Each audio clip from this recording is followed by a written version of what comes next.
Dan itu antara tumpuan utama. Yang pertamanya membawa saki-baki mayat mangsa MH17 dan yang kedua untuk memastikan pasukan penyiasat antarabangsa mendapat akses penuh di lokasi nahas yang ketika ini dan difahamkan pertempuran sentiasa berlaku dan kesaan masyarakat antarabangsa agar pertempuran itu dihentikan segera. Dan untuk mendapatkan perkembangan lanjut dari Ukraine, Jennifer Glass, koresponden Astro Awani telah pun bersedia melalui Skype ketika ini. Jennifer, one of the latest info that we have right now, the Ukrainian side, Ukraine military just announced a one-day ceasefire. Do you have any details on that? That's right, Ash. We have a lot of progress. The Ukrainian military announcing that one-day ceasefire to allow access to the crash. And we've just heard in the last few minutes that the Australian and Dutch investigators have reached the crash site. They used a new route today.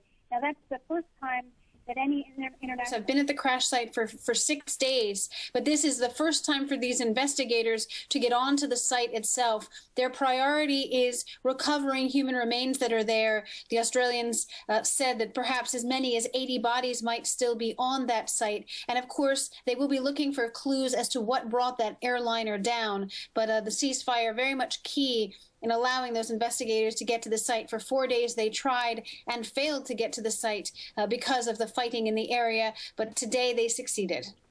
Well, speaking of the safety of our international investigation team, is there any specific measure taken to make sure, to ensure the safety of our investigation team? Because we all know the fighting made it too dangerous to travel to the crash site. Jennifer. The site is very large, Yeah. and that is a very, very big concern. There also have been reports that perhaps some of the pro-Russian separatists have laid mines in the area of the site.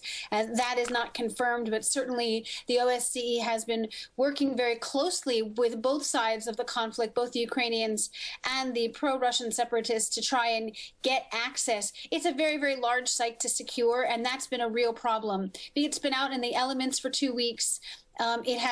There have been people at the site. People have moved things. We know that some belongings were taken away and brought back. We know that some belongings definitely have been moved. And that has been a very, very big concern, that the site is contaminated already, that the site has been sitting so long unattended. The site spreads over about 35 kilometers.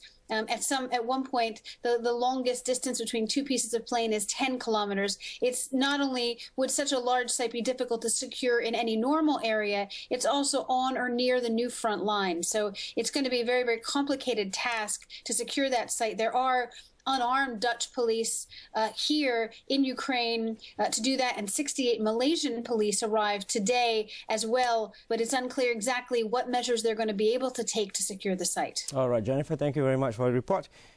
Dan pastinya Jennifer Glass akan terus membawakan perkembangan dari masa ke masa dari Ukraine.